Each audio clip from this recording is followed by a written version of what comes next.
Hello dear students, a very good evening to all of you. स्वागत है आप सभी का भारत सिलेक्शन विंग के डिजिटल प्लेटफॉर्म पर, जहां पर हम लोग कॉम्पिटिटिव एग्जाम्स की तैयारी कर रहे हैं। और इसी में इंग्लिश सब्जेक्ट में एडजेक्टिव का पार्ट 1 और पार्ट 2 हम लोगों ने डिस्कस कर लिया है। और आज जो बारी है पार्ट 3 में हम लोग आगे कंपैरिजन के कॉन्सेप्ट्स को आगे पढ़ेंगे। इसके अलावा एडजेक्टिव के और कौन से रूल्स एंड कॉन्सेप्ट्स हैं उनको हम लोग डिस्कस करेंगे। तो चलिए बिना टाइम को बर्बाद किए स्टार्ट करते हैं। एक सेंटेंस अगर ये लिख दिया जाए, he is as tall if not taller than you. You का मतलब यू आर, ये सब्जेक्ट के तौर पर यहां पर आएगा। तो अगर ये लिखा गया कि he is as tall if not taller than you, ये सेंटेंस आपके सामने है।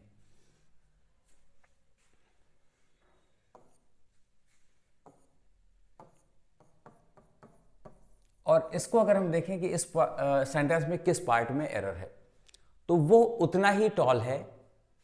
If not taller than you, अगर वो तुमसे ज्यादा टॉल नहीं है तो उतना ही टॉल है जितना कि तुम।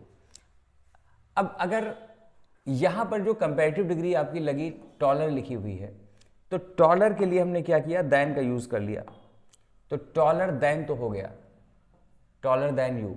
लेकिन जो एज टॉल लिखा है, ये जो आपकी पॉजिटिव डिग्री है, वो एज और एज के बीच में आएगी। एज और एज के बीच में आएगी। इसका मतलब हुआ he is as tall as you. As tall you नहीं कहा जा सकता, he is as tall as you if not taller than you. तो यू जो है आपका जो सब्जेक्ट, वो एक तरह से कॉमन सब्जेक्ट का काम कर रहा है इस एडजेक्टिव के, मतलब इस क्लॉज के लिए भी और इस क्लॉज के लिए भी, है ना। तो he is as tall as if not taller than you. दो कॉन्सेप्ट्स को मिलाकर के यहां पर एक सेंटेंस है। एक तो कंपैरेटिव डिग्री का है और दूसरा क्या है, पॉजिटिव डिग्री का है। इसी तरह से अगर ये लिखा जाए,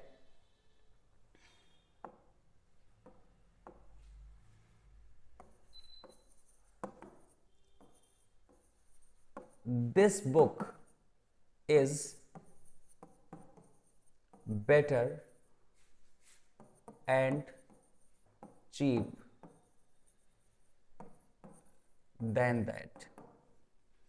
This book is better and cheap than that.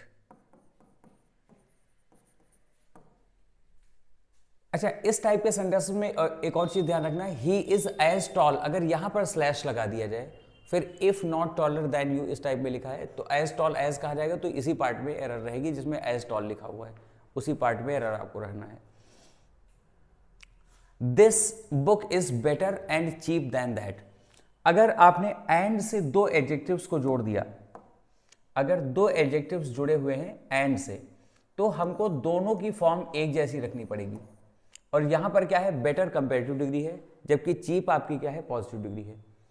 तो अब हम क्या करें कि दोनों को पॉजिटिव में लिख दें या दोनों को कंपेरेटिव में लिख दें, ये डिपेंड करेगा आगे क्या बात की गई है। आगे लिखा है देन दैट, कंपैरिजन को शो कर रहा है। और अगर ये कंपैरिजन को शो कर रहा है तो बेटर देन कहा जाएगा, गुड देन तो नहीं कहा जाएगा। और जो ये चीप है, इसको आपको चेंज करना पड़ेगा, इसको चेंज करके लिखना पड़ेगा किसमें, चीप से इसकी कंपैरेटिव डिग्री आप लिखेंगे चीपर।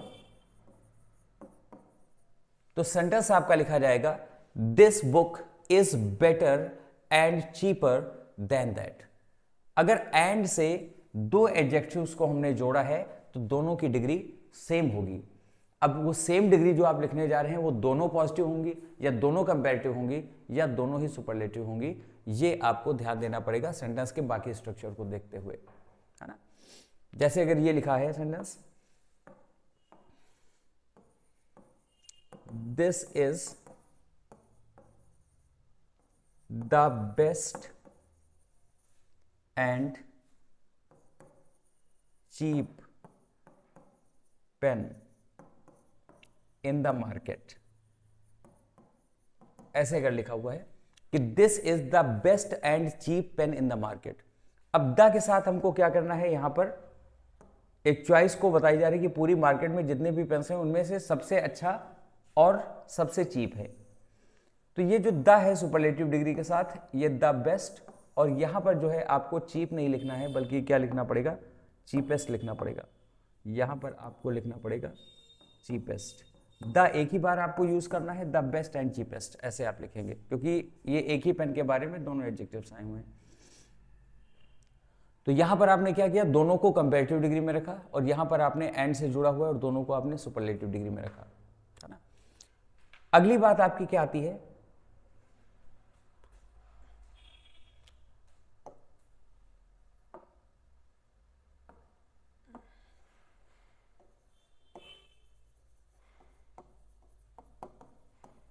comparison is made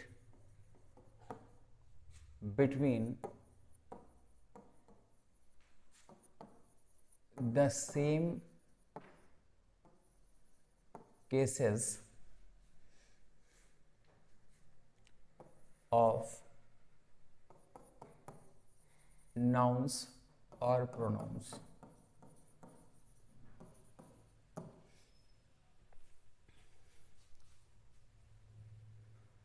ये एक बात, और दूसरी बात क्या है, we compare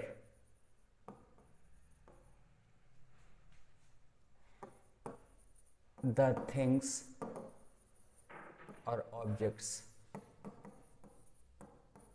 of the same attributes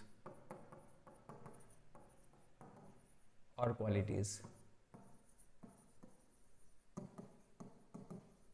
दो बातें यहां पर हैं कंपैरिजन के लिए जो ध्यान हमको रखना है। पहले में क्या बताया जा रहा है कि comparison is made between the same cases of nouns और प्रोनाउंस। जो नाउन या प्रोनाउन है उनका कैसा केस होना चाहिए, सेम केस होना चाहिए, पहली बात। दूसरी बात क्या है कि वी कंपेयर द थिंग्स और objects of the same attributes. Same attributes या सेम क्वालिटीज के बारे में बात कर रहा है कि उनमें सेम जो क्वालिटीज होती है उनको हम आपस में कंपेयर करते हैं, सेम चीज़ों को हम कंपेयर करते हैं, डिफरेंट चीज़ों को। अगर जो डिफरेंट चीज़ें होती भी हैं, जैसे पोइट्री वगैरह में यूज़ कर दिया गया कि फेस को मून से कंपेयर कर दिया गया, तो डिसिमिलर चीज़ें हैं, लेकिन वहाँ पर ब्यूटी एक कॉमन चीज़ हो गई जो दोनों को क्या कर रहा है, एट्रीब्यूट कर रहा है ना, दोनों की कैरेक्टरिस्टिक को बता रहा है। अब यहाँ पर इसका एक एग्जाम्पल देखें। एक सेंटेंस ये लिखा हमने,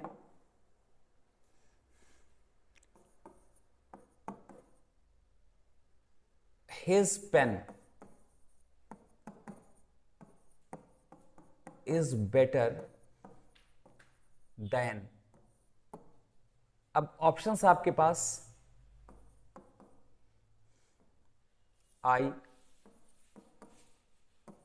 मी, माई सेल्फ और माइन, ये है। एक सेंटेंस आपका ये हुआ। दूसरा सेंटेंस आपने लिखा he is taller then. Options हैं आई, मी, माई सेल्फ और माइन। तो ये जो दो सेंटेंसेस हैं, तो अगर हम यहां पर बात करें कि हिज पेन, मतलब जो उसका पेन है, इज बेटर देन। अगर हम आई लिख देंगे तो इसका मतलब क्या हो जाएगा, पेन को हम पर्सन से कंपेयर कर रहे हैं। मी ऑब्जेक्टिव केस है, देन के बाद वैसे भी हम ऑब्जेक्टिव केस तब लिखेंगे जब ऑब्जेक्ट और ऑब्जेक्ट का कंपैरिजन हो। माई सेल्फ अकेले मतलब सब्जेक्ट वगैरह का काम कर नहीं सकता, देन अगर लिखेंगे तो इसके बाद आप सब्जेक्ट ही लिख रहे होते हैं, ठीक है ना। जैसे अगर आप लिखते हैं कि he is better than I, I का मतलब आई एम, वर्ब वहां पर छुपी हुई होती है, तो माई सेल्फ कभी सब्जेक्ट नहीं बनेगा। अब बचा क्या, माइन। तो यहां पर आपका सही ऑप्शन क्या है, माइन सही है, माइन सही है। अगर आई लिख देंगे तो गलत हो जाएगा, क्योंकि यहां पर सब्जेक्ट ही नहीं है बल्कि हिज पेन है, ये पॉजेसिव केस है, और बात हम किसकी कर रहे हैं, पेन की बात कर रहे हैं। तो his pen is better than I कह देंगे तो इसका मतलब हो जाएगा कि उसका पेन मुझसे बेहतर है। पेन को आप पर्सन से कंपेयर करने लगे। अगर हम ये लिख दें कि he is better than I तब सही है, ही को आप आई से कंपेयर कर सकते हैं। तो ये जो माइन लिखा हुआ है, तो इस माइन का मतलब क्या हो गया, इस माइन का मतलब ही हो गया माई पेन। माई अकेले नहीं लिखा जा सकता, तो हम माइन लिखेंगे। उस नाउन को बार बार रिपीट करने की जरूरत नहीं होती। जब हमने प्रोनाउन यहां पर जो है लिख दिया माइन, तो इसका मतलब ही हो गया माई पेन।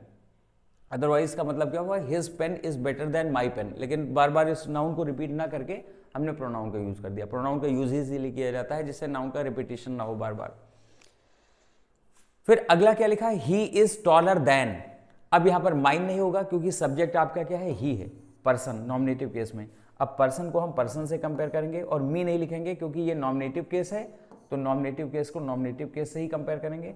आई, और इस आई का मतलब क्या हो गया, आई एम। इस आई का मतलब क्या हुआ, I am. He is taller than, I यहां पर सही है, लेकिन his pen is better than mine. तो ये तो बात हो गई सेम केस की। जैसे ये नॉमिनेटिव केस है और यहां पर हमने नॉमिनेटिव केस लिखा, ये आपका पॉजिटिव एडजेक्टिव है, यहाँ पर डिटर्मिनर है, और यहाँ पर हमने पॉजिटिव केस ही लिखा। पॉजिटिव केस यहाँ पर ये प्रोनाउन हो गया है। इसका मतलब भी माई पेन। माई पेन अगर कहेंगे तो पॉजिटिव एडजेक्टिव और ये नाउन। ये बात हो गई। आगे क्या है कि वी कंपेयर द थिंग्स और objects of the same attributes और क्वालिटीज, है ना। एक जैसी चीजों को, एक जैसी क्वालिटीज को रखने वाली हम चीजों को कंपेयर करते हैं। एक सेंटेंस अगर हम ये लिखें कि the climate of Mumbai is better then Delhi, ठीक है ना। The climate of Mumbai is better then Delhi, मतलब जो क्लाइमेट है कहां की, मुंबई की, वो दिल्ली से बेहतर है। तो यहां पर हम क्या करने लगे हैं, हमने यहां पर क्या किया कि मुंबई की जो क्लाइमेट है तो उसको हमने दिल्ली से कंपेयर कर दिया। दिल्ली की क्लाइमेट से हमको कंपेयर करना, ना कि दिल्ली से कंपेयर करना है। अगर हम ये लिखें कि Mumbai is bigger than Delhi, Mumbai is bigger than Delhi, तो इसका मतलब क्या हुआ कि मुंबई ज्यादा बड़ा है किससे, दिल्ली से। ठीक, मुंबई जो है वो ज्यादा बड़ा है दिल्ली से। तो मुंबई को हम कंपेयर कर रहे हैं किससे, दिल्ली से, तो बिल्कुल सही है। लेकिन यहां पर हम क्या कर रहे हैं कि मुंबई की क्लाइमेट को दिल्ली से कंपेयर कर रहे हैं, तो दिल्ली से नहीं, दिल्ली की क्लाइमेट से कंपेयर करना पड़ेगा। अगर हम किसी पर्सन से कह दें कि मेरा घर तुमसे बड़ा है, तो तुमसे नहीं, उस पर्सन से नहीं कंपेयर करना है, मेरा घर तुम्हारे घर से बड़ा है, ये मतलब होगा वहां पर।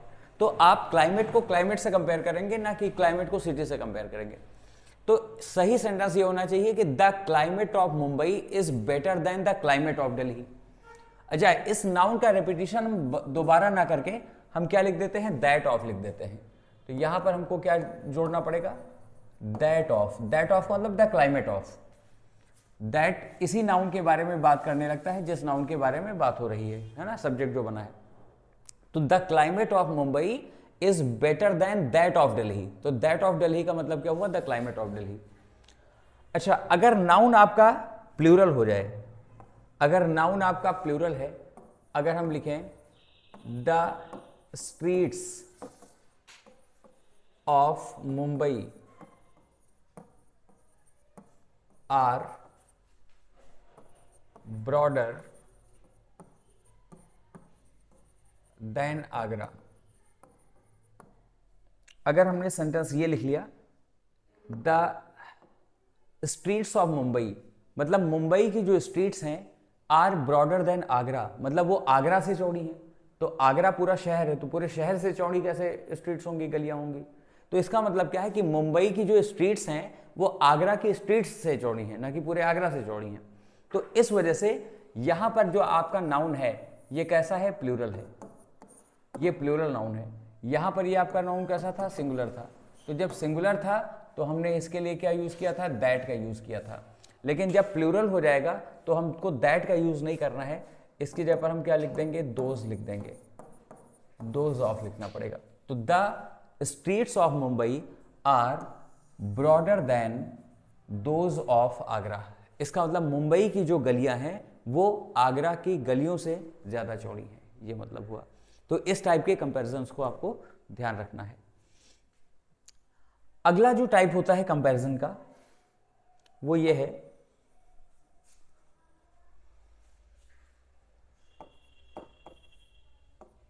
एक सेंटेंस हमने ये लिखा,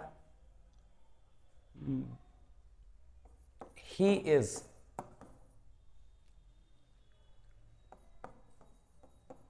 taller and stronger than you. और एक सेंटेंस हमने लिखा, he is senior and older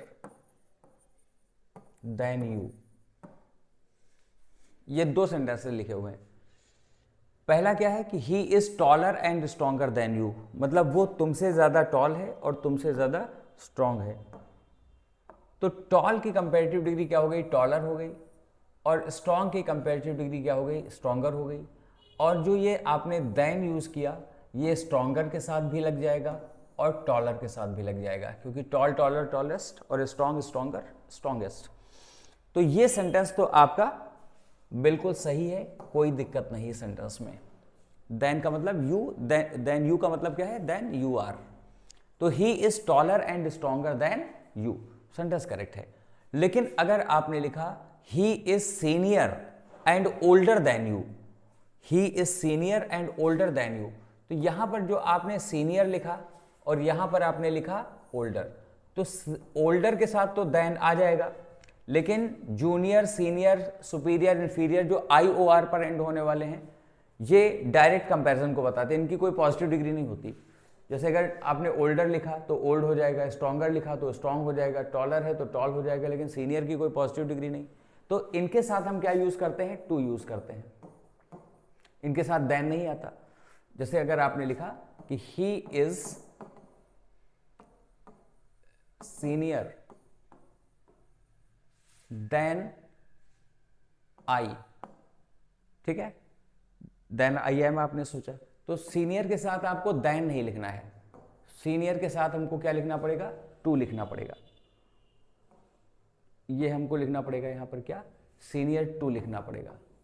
और एक और चीज यहां पर ध्यान रखनी होगी, क्या, कि जब टू आपने लिखा तो ये प्रेपोजिशन हो गया, और जब ये प्रेपोजिशन हो जाएगा तो प्रेपोजिशन के बाद हमेशा ऑब्जेक्टिव केस आता है, तो यहां पर आप आई फिर नहीं लिख सकते, फिर आपको क्या लिखना पड़ेगा, मी लिखना पड़ेगा।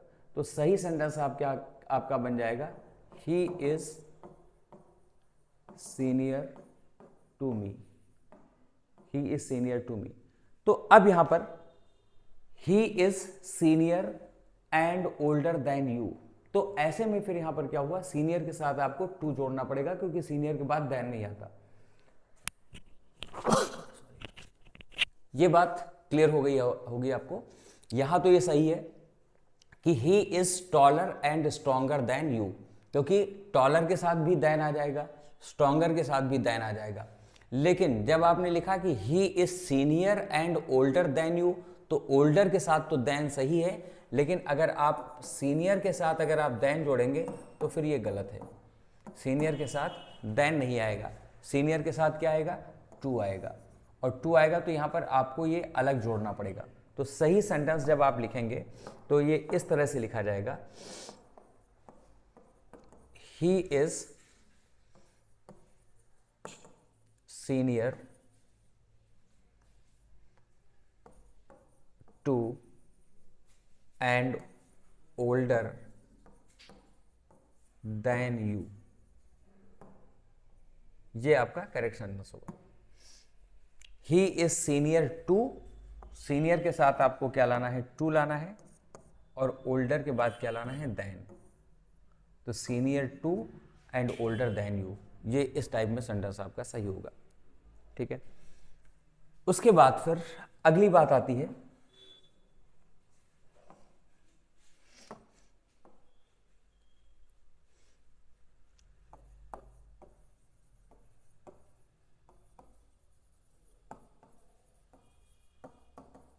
डबल कंपेरेटिव्स और double superlatives are not used.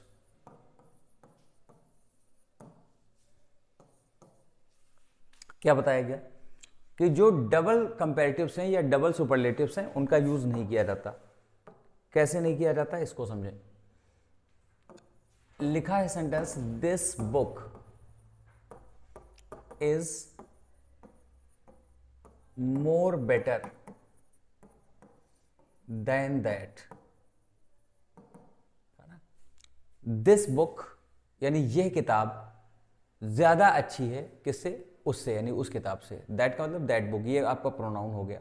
यहां पर दैट, दिस या दैट अगर नाउन के साथ लिखा जाएगा तो फिर आपका डिटर्मिनर होगा, एडजेक्टिव का काम करता है वो।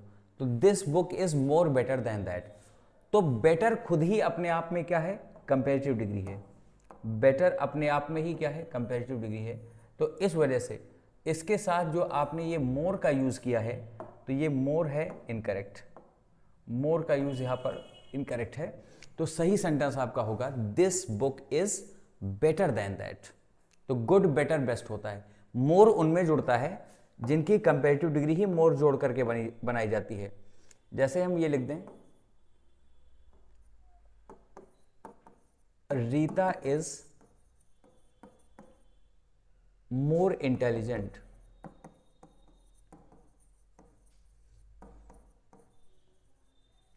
देन नीता। ठीक है। अगर ये लिखा गया कि Rita is more intelligent than Nita, तो अब यहां पर ये मोर इंटेलिजेंट आपका सही है। क्यों सही है? क्योंकि इंटेलिजेंट, मोर इंटेलिजेंट और मोस्ट इंटेलिजेंट। लेकिन जो गुड है, तो गुड, बेटर और बेस्ट, उसमें मोर का कोई जगह नहीं होता, कोई प्लेस नहीं होता। तो ये सेंटेंस आपका सही है। इसी तरह से अगर सेंटेंस हमारा ये लिखा हुआ हो, this is the most best book on grammar. This is the most best book. तो बेस्ट अपने आप में ही क्या है, सुपरलेटिव डिग्री है। और जब ये सुपरलेटिव डिग्री है तो फिर यहां पर जो मोस्ट है वो गलत है। हम क्या लिखेंगे, this is the best book on grammar, मतलब ये ग्रामर पर बेस्ट बुक है। मोस्ट उनमें हम यूज करेंगे जिनकी सुपरलेटिव डिग्री ही मोस्ट से जुड़ करके बनती हो। जैसे हम ये लिख दें, Neetu is the most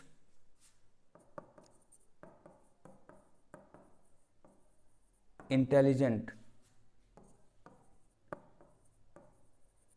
student in the class. तो यहां पर जो मोस्ट इंटेलिजेंट लिखा गया, ये क्या है, सुपरलेटिव डिग्री है। इंटेलिजेंट, मोर इंटेलिजेंट और most intelligent.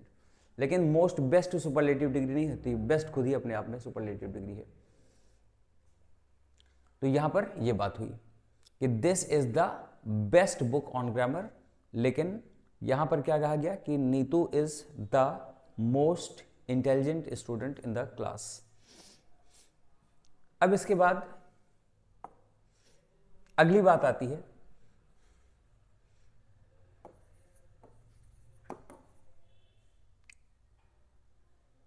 This house is 2 times better than that.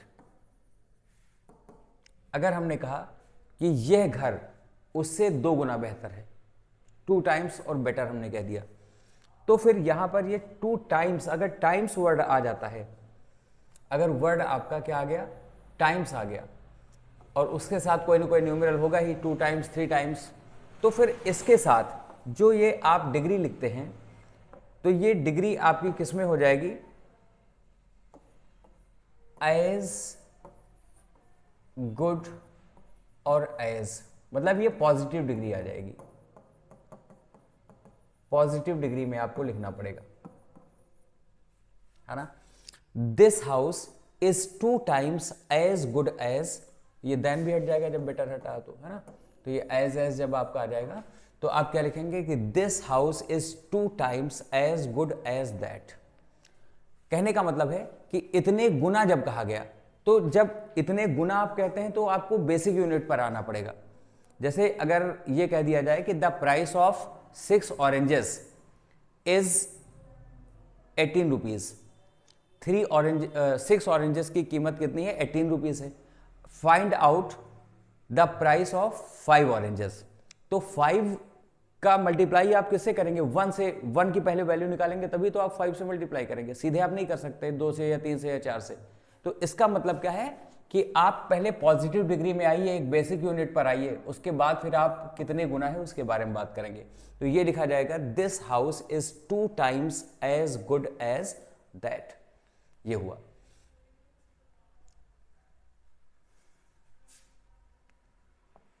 फिर एक और चीज यहां पर अगर यूज कर दिया गया है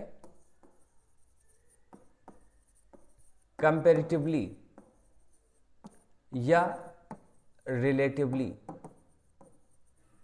तो कंपैरेटिवली या रिलेटिवली के साथ आप हमेशा जो डिग्री यूज करते हैं वो क्या होती है, पॉजिटिव डिग्री।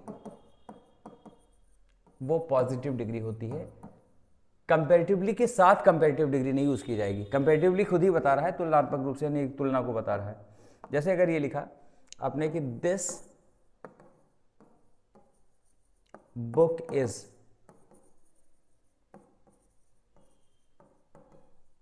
Comparatively better. बोलचाल में ज्यादातर लोग ऐसे ही बोल देते हैं कि ये किताब कंपैरेटिवली बेटर है, लेकिन जब आपने कंपैरेटिवली आपने कहा, जब आपने वर्ड कंपैरेटिवली यूज किया तो इसके साथ फिर आप कंपैरेटिव डिग्री फिर से नहीं यूज करेंगे, है ना। तो फिर आपको क्या कहना पड़ेगा, इसको गुड कहना पड़ेगा। तो सही सेंटेंस हो जाएगा this book is comparatively good, ना कि कंपैरेटिवली बेटर। ये ग्रामेटिकल करेक्शन, ग्रामेटिकली जो है वो करेक्शन रस आपका हुआ, है ना। तो कंपैरेटिवली या रिलेटिवली अगर ऐसे वर्ड्स आ गए हैं तो इसके साथ आपको जो डिग्री लानी होगी वो कौन सी लानी होगी, पॉजिटिव डिग्री लानी होगी। पॉजिटिव डिग्री लाएंगे, ना कि कंपैरेटिव डिग्री लाएंगे, है ना। उसके बाद फिर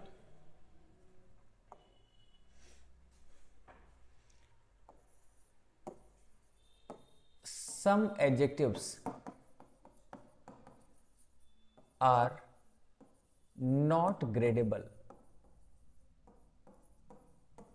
कुछ एडजेक्टिव्स आपके ऐसे होते हैं जो ग्रेडेबल नहीं होते हैं।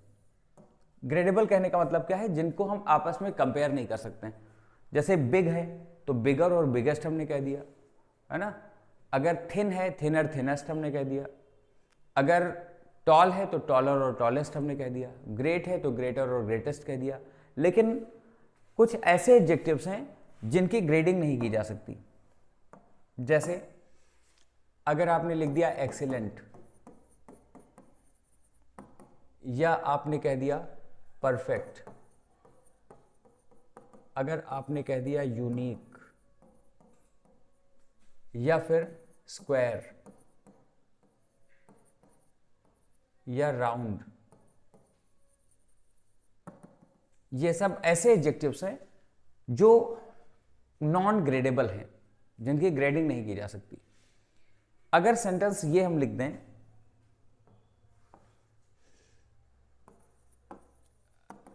This is the most unique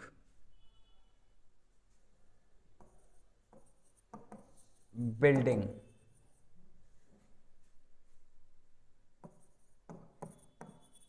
in this country. This is the most unique building in this country. ऐसा सेंटेंस आपको दे दिया गया। तो यहां पर क्या है कि जो यूनिक है, जो वर्ड यूनिक है, इसका मतलब अद्वितीय। यूनिक का मतलब क्या है, जो मैचलेस है ना, अद्वितीय है, जिसकी तरह दूसरा नहीं है। अब जब दूसरा है ही नहीं तो फिर मोस्ट यूनिक कैसे कह दिया जाएगा? अद्वितीय, उससे ज़्यादा अद्वितीय, सबसे ज़्यादा अद्वितीय, ये नहीं हो सकता। अद्वितीय का मतलब उसकी तरह है ही नहीं। अब जब है ही नहीं तो फिर हम यहाँ पर this is a unique building in this world, यहाँ पर यू लिखा है लेकिन साउंड या का आ रहा है, कॉन्सोनेंट साउंड है, इसलिए अ यूनिक बिल्डिंग अपने आप में एक यूनिक बिल्डिंग है ना। तो द का यूज ना करके हम यहाँ पर आ का यूज करते हैं कि this is a unique building in this country, अपने आप में अपने टाइप की एक क्या है, यूनिक बिल्डिंग है।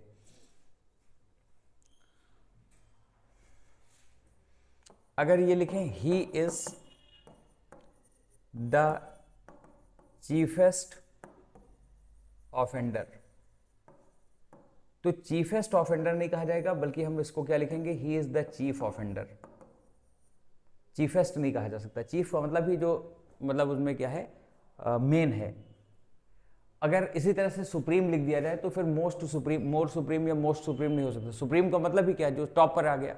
अब जब टॉप पर आ गया तो उससे ज़्यादा और क्या ऊंचा होगा, तो सुप्रीम के लिए भी मोर सुप्रीम, मोस्ट सुप्रीम ऐसे नहीं लिखा जा सकता।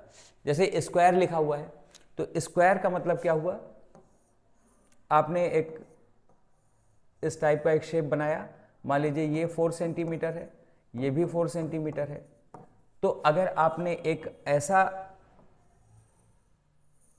ये बना दिया फिगर, ये हम मान लेते हैं कि 9 सेंटीमीटर है और ये भी क्या हो गया, 9 सेंटीमीटर हो गया, तो ये भी स्क्वायर है और ये भी स्क्वायर है, लेकिन इसका मतलब ये नहीं कि ये इससे ज़्यादा स्क्वायर है, ये भी एक परफेक्ट स्क्वायर है अपने आप में।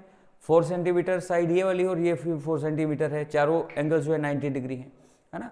और 9 सेंटीमीटर अगर हमने ये साइड कर दी और ये साइड भी आपकी जो लेंथ है वो ब्रेड्थ भी 9 सेंटीमीटर हो गई, सारे एंगल्स 90 डिग्रीज हैं, तो ये भी परफेक्ट स्क्वायर है, ये भी परफेक्ट स्क्वायर है। एरिया इसका बढ़ गया, लेकिन इसका मतलब ये नहीं कि ये कम स्क्वायर है और वो ये ज़्यादा स्क्वायर है, ठीक है ना। तो इसलिए स्क्वायरर या स्क्वायरेस्ट या मोर स्क्वायर या मोस्ट स्क्वायर ऐसा सब कहना गलत होगा। तो अगर हमने स्क्वायर कहा तो इसका मतलब क्या है कि ये नॉन ग्रेडेबल है, इसकी ग्रेडिंग नहीं की जा सकती। आगे बात आती है मच, और इसके साथ बात कर ले वेरी। मच और वेरी का यूज, देखिए जो वेरी है इसका यूज किया जाता है कहां पर, वेरी का हम यूज करते हैं जो प्रेजेंट पार्टिसिपल है इसके साथ, और दूसरा क्या होता है जो पॉजिटिव डिग्री है, पॉजिटिव डिग्री ऑफ कंपैरिजन है, उसके साथ वेरी का यूज होता है। जबकि मच का यूज जो होगा, मच का यूज जो होगा वो ये प्रेजेंट पार्टिसिपल आपने लिखा है और यहां पर हो जाता है पास्ट पार्टिसिपल, ये पास्ट पार्टिसिपल के साथ यूज होता है। और दूसरी बात क्या होती है, ये कंपैरेटिव डिग्री के लिए यूज किया जा सकता है, ये पॉजिटिव डिग्री के लिए होता है और ये कंपैरेटिव डिग्री के लिए यूज होता है। ये दो बातें आई। अब ये प्रेजेंट पार्टिसिपल क्या होता है, प्रेजेंट पार्टिसिपल जब वर्ब की फर्स्ट फॉर्म और आईएनजी जुड़ करके एडजेक्टिव का काम करे, जैसे इंटरेस्टिंग, नॉवेल कैसी है, इंटरेस्टिंग है। और पास्ट पार्टिसिपल क्या होता है, ये वर्ब की थर्ड फॉर्म होती है, वर्ब की ये कौन सी फॉर्म होगी, थर्ड फॉर्म होगी। जैसे हिज लॉस्ट बुक, उसकी खोई हुई किताब, तो लॉस्ट क्या हो गई, थर्ड फॉर्म हो गई, है ना। या आप ब्रोकन टेबल, तो टेबल कैसी है, ब्रोकन, टूटी हुई, ठीक है, तो ब्रोकन क्या हो गई, थर्ड फॉर्म हो गई। तो वेरी का यूज किया जाता है एडवर्ब के तौर पर, कहां पर, ये दोनों हम एडवर्ब के तौर पर बात कर रहे हैं दोनों चीजों की, है ना। ये आपके एडजेक्टिव्स होंगे और ये जो है क्या हो जाएगा, इनको मॉडिफाई करने वाला जो होगा वो एडवर्ब हो जाएगा, ये भी एडवर्ब होगा और ये भी क्या होगा, एडवर्ब होगा। क्योंकि मच का यूज हम एडजेक्टिव के तौर पर भी करते हैं, जैसे much water, much milk, uncountable noun के साथ, जब नाउन के साथ इसका यूज होगा तब फिर ये एडजेक्टिव हो जाएगा, एडजेक्टिव ऑफ क्वांटिटी, जो हमने टाइप्स में पढ़े थे। और अगर किसी एडजेक्टिव को अगर या किसी दूसरे एडवर्ब को अगर ये मॉडिफाई कर रहा है तब ये खुद एडवर्ब हो जाता है ना। अब कुछ एग्जांपल्स देख लें। सेंटेंस अगर हमने ये लिखा,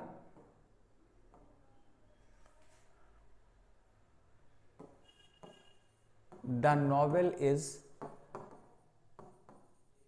वेरी इंटरेस्टिंग।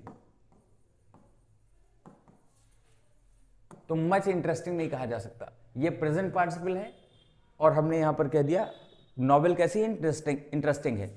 और अगर हमको ये कहना है कि वो बहुत इंटरेस्टिंग है, हमने अगर यहां पर एडवर्ब ऑफ डिग्री को जोड़ दिया तो हमने वेरी जोड़ दिया। तो ये हुआ कि the novel is very interesting, much interesting नहीं कहा जाएगा। पॉजिटिव डिग्री का यूज अगर जैसे करना है तब भी हम वेरी का यूज करते हैं, जैसे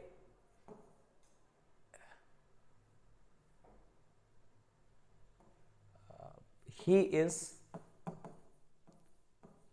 अ very good boy, he is a very good boy. तो बॉय आपका क्या हुआ, पॉजिटिव डिग्री हो गई, और पॉजिटिव डिग्री के साथ हमने वेरी का यूज किया। मच गुड बॉय नहीं कहा जा सकता, वेरी गुड बॉय कहा जाएगा। और इसके बाद अगर हमको पास्ट पार्टिसिपल का यूज करना है, पास्ट पार्टिसिपल जैसे ये इंटरेस्टिंग है और इससे थर्ड फॉर्म क्या हो जाएगी, इंटरेस्टेड बन जाएगी। तो वेरी इंटरेस्टेड नहीं कहा जाएगा, मच इंटरेस्टेड कहा जाएगा। जैसे I am not much interested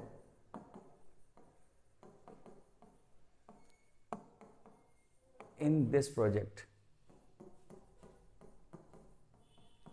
I am not much interested, अब ये वर्ब की थर्ड फॉर्म हो गई और इसके साथ हम वेरी नहीं यूज करेंगे बल्कि हम क्या करेंगे, मच के यूज करेंगे। हालांकि अगर टायर्ड लिखा हुआ है तो वेरी टायर्ड कहा जाता है ना, मच टायर्ड नहीं कहा जाता, वेरी टायर्ड, यानी उसकी एक्सट्रीमिटी को बताने के लिए, है ना, वहां पर हम क्या करते थे, वेरी टायर्ड, बहुत ज्यादा थका हुआ। I am not much interested in this project. Comparative degree अगर यूज की गई है तब भी हम क्या करते हैं, वहां पर मच का यूज करते हैं, वेरी नहीं कह सकते। जैसे this book is better then that, मतलब ये किताब उससे बेहतर है। तो बेटर आपकी क्या हो गई, ये आपकी कंपेरेटिव डिग्री हो गई। और अगर हमको वेरी या मच में से यूज करना है तो फिर हमको क्या करना होगा, मच बेटर, यानी कहीं ज्यादा बेहतर। मोर बेटर नहीं कह सकता, भी आपने पढ़ा था, डबल कंपेरेटिव नहीं होगा, लेकिन हम यहां पर क्या लिख देंगे, मच बेटर लिख देंगे, वेरी बेटर नहीं लिख सकते। अगर हमको ये कहना है कि ये किताब उससे काफी ज्यादा बेहतर है तो फिर मच बेटर कहा जाएगा। अच्छा, मच और मोर एक साथ आ सकता है, और वो कैसे आएगा, एक सेंटेंस को देखें। This book is much more interesting than that. अगर हमको यह कहना है कि यह किताब उससे काफी ज्यादा इंटरेस्टिंग है, तो यहां पर जो आपने मोर इंटरेस्टिंग लिखा है तो ये क्या होगी, कंपेरेटिव डिग्री। जैसे बेटर है तो इसमें मोर नहीं जुड़ता है, लेकिन जो इंटरेस्टिंग है उसकी कंपेरेटिव डिग्री क्या होगी, मोर इंटरेस्टिंग होगी। और जब कंपेरेटिव डिग्री आपने यहां पर लिखा, ये आपने कंपेरेटिव डिग्री जब लिखा तो आप कंपेरेटिव डिग्री से पहले क्या यूज कर सकते हैं, मच यूज कर सकते हैं। तो ऐसे में क्या कह दिया गया कि this book is much more interesting than that. ठीक है, तो ये डिग्रीज ऑफ कंपैरिजन से रिलेटेड आपकी कुछ बात थी।